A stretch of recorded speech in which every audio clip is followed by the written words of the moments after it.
هاي، أنا وصال، وفي حلقة النهاردة هتكلم معاكم عن السلف سابوتاج أو تدمير الذات. وتدمير الذات ده ليه شكلين، شكل نفسي وشكل اجتماعي. شعري منكوش عشان كده لابسة الكاب. الشكل النفسي ده ان انتي بتدمري نفسيتك، والشكل الاجتماعي ان انتي برضو بتعملي حاجات بس بتدمر صورتك قدام الناس. يعني ايه؟ يعني بتفضلي تعملي حاجات صغيرة كده جنب بعض لحد لما تتجمع وتيجي بعد مثلا سنتين 3 الناس تبقى شايفاكي بصورة مش حلوة خالص. هقولك مثال، يعني لو مثلا انتي بنت عاوزة تتجوز، ما ينفعش تطلعي تقولي انك بتكرهي الرجالة، ان الرجالة دي كائنات تقرف، او ان انتي مثلا عرفتي 600 الف واحد ولقيتيهم كلهم توكسيك وخاينين والرجالة كلها مش كويسة والرجالة كلها ظالمة. ما ينفعش تقولي ده للعلن. لو انتي بتخططي انك يكون معاكي شخص في المستقبل عايزة تكملي معاه، ما ينفعش تكوني عندك صحاب ولاد كتير، او ان انتي تظهري معاهم بشكل متكرر، او انك تبقي متاحة لاكتر من ولد، او انك تبقي متاحة عامة لاي ولد. الشخص اللي هيكمل معاكي هو ده اللي انت هتبقي متاحة ليه، تردي عليه بسرعة، تنزلي معاه، تخرجي انت وهو، اللي هو يكون خطيبك، عشان محدش يقول ان انا بقول الصحوبية عادي والكلام ده. فلو شفنا واحدة بتعمل كده مثلا وجاية بعد سنتين 3 بتشتكي انه هي مفيش حد بيدخل حياتها، مفيش حد بيقرب منها، ما هو اللي انت زرعتيه حصدتيه بعدين. ما ينفعش مثلا تكوني بتتكلمي عن الستات اللي بتشتغل وحش وبتكوني ست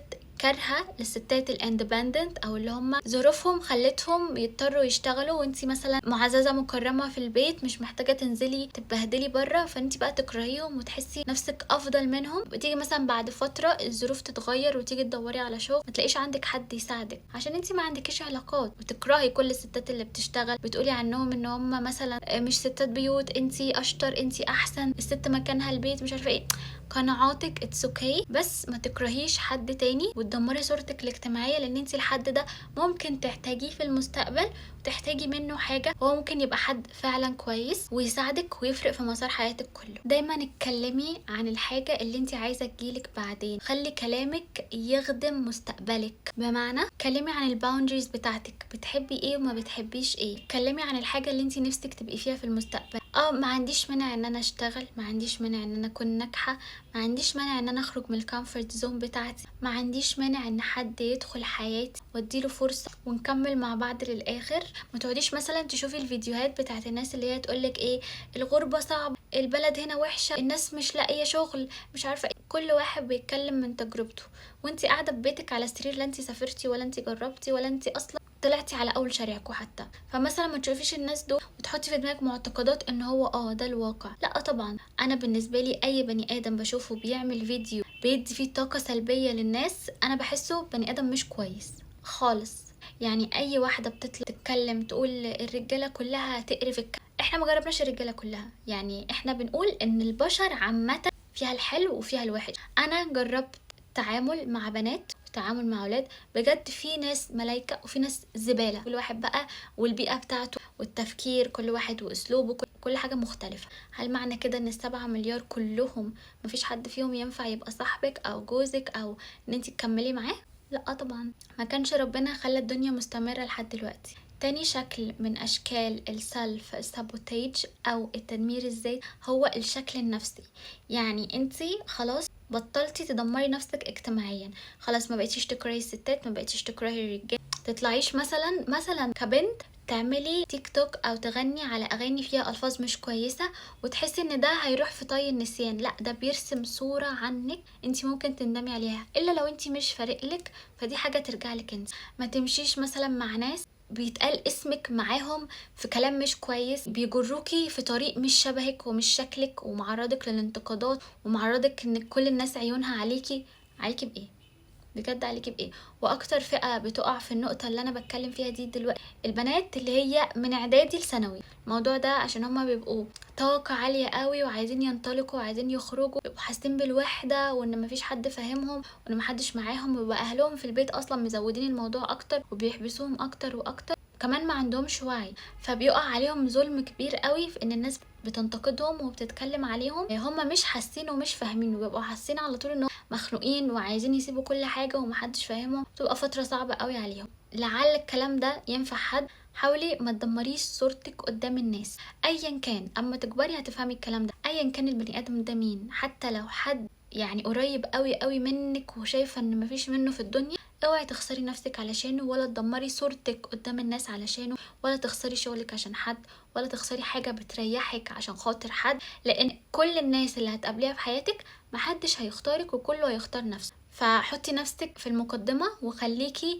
سيلفش شوية، يعني خليكي أنانية. صورتك قدام الناس، تعليمك، شكلك، لبسك، دينك، طريقة كلامك، اللي انتي الناس عارفاكي بيه، كل ده حطيه برايورتي او حطيه اولوية عندك. صدقيني عمرك ما هتندمي بس لو خسرتي نفسك علشان حد، او خسرتي صورتك قدام اي حد عشان مثلا تاخدي attention، او عشان ما تحسيش انك لوحدك، او عشان تنبسطي شوية تاخدي فيك دوبامين. محدش راح الطريق ده ورجع مبسوط ابدا، كله بيرجع ندمان. تاني شكل من اشكال التدمير الذاتي هو الشكل النفسي، يعني بتدمري نفسك نفسيا، وده ممكن الناس ما تشوفوش. وده بتعمليه ازاي؟ رقم واحد ان انتي تنعزلي، تقعدي في الاوضه، تمسكي التليفون، تاكلي وتشربي وتنامي، بس انت كده بتدمري نفسك.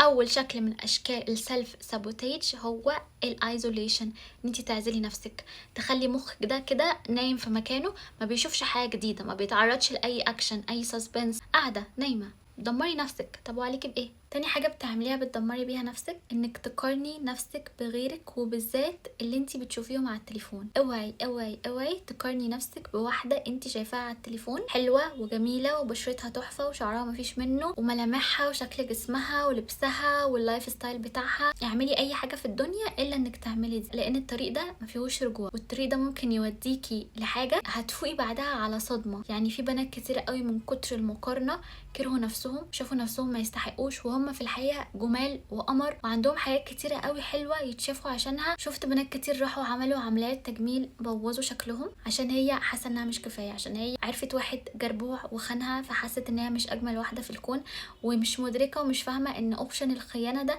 ملوش علاقه بالبنت نهائي، هو ليه علاقه بالشخص الخاين. خاين في كل زمن، ملوش علاقه بيكي عشان تروحي تخرشمي نفسك او تعملي عمليه تجميل علشان مثلا حاسه انك مش كفايه على توم كروز اللي انتي مصاحباه. تالت حاجه، ودي انا شخصيا واقعه فيها دلوقتي مش هنكر، وهي ان انا بتوقع الاسوأ، او ان انتي تتوقعي السيء دايما. انا بجد بعاني من الموضوع ده، نفسي بجد ابطل افكر فيه، ان انا كل ما يحصل لي حاجه حلوه افكر في ان في حاجات تانية وحشه هتحصل بعدها. مش عارفه اطمن لحد، مش عارفه ادي الامان لمكان او لناس او لحاله نفسيه معينه نفسي اوصل لها. لما بكون مرتاحه او مبسوطه او مودي رايق، احس دايما ان في حاجه كده بتيجي تفكرني انه لا، ده مش هيفضل على طول، في حاجه وحشه. الموضوع ده بجد بجد وحش قوي قوي قوي، لان هو بيخليكيش تنبسطي. يعني انت الحاجه اللي انت خايفه منها لما بتحصل، يعني مثلا بعد الشر لو حاجه انت خايفه منها لما بتحصل، بجد بجد احساسها مش سيء زي وانت قاعده بتفكري فيها لما تحصل. مهما كان، حتى الفاقد اللي هو ان انتي تفقدي حد عزيز عليكي، احساسها طبعا ربنا بيدي كل واحد الصبر وكل حاجه، مش المفروض اقيم شعور كل واحد،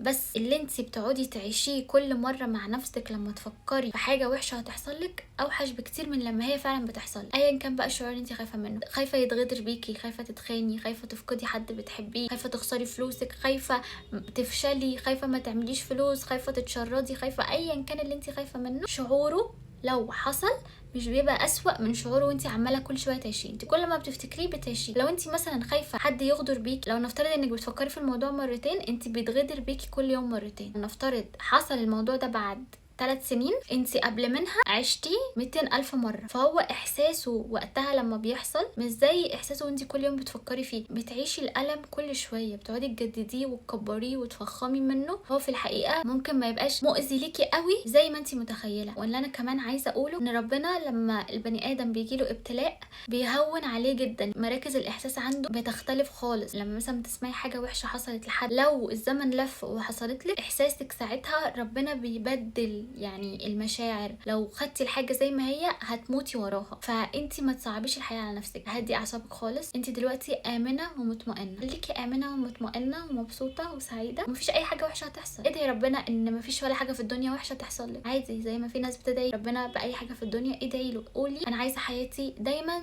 تبقى سعاده، ما تتغيرش من حلو لوحش. عايزه كل يوم ابقى اسعد من اليوم اللي قبله، لحد لما يجي اخر يوم في حياتي افضل عايشه سعيده، ابقى عايشه سعيده في الدنيا وفي الاخره، اعيش مبسوطه طول طول حياتي في الدنيا، ولما اموت واخش الجنه واعيش حياتي كلها سعيد. مش ربنا قال كده ان احنا ندعي باي حاجه؟ فانتي ما تخافيش من حاجه، و don't go for self sabotage. يعني ما تروحيش ان انتي تدمري نفسك بان انتي تقعدي لوحدك تكلمي مع نفسك او تركزي على الافكار السلبيه او تستني الوحش يحصل او تبقي خايفه منه او كل ده، ولا انك تدمري صورتك قدام الناس، لان دي اللي هتبقى لك ودي اللي هتعيش لك ودي اللي هتفيدك طول عمرك. بس كده انا خلصت، استنوني الحلقه الجايه اتكلم معاكم عن موضوع حلو قوي ان شاء الله يعجبكم. بس كده خلصت، باي.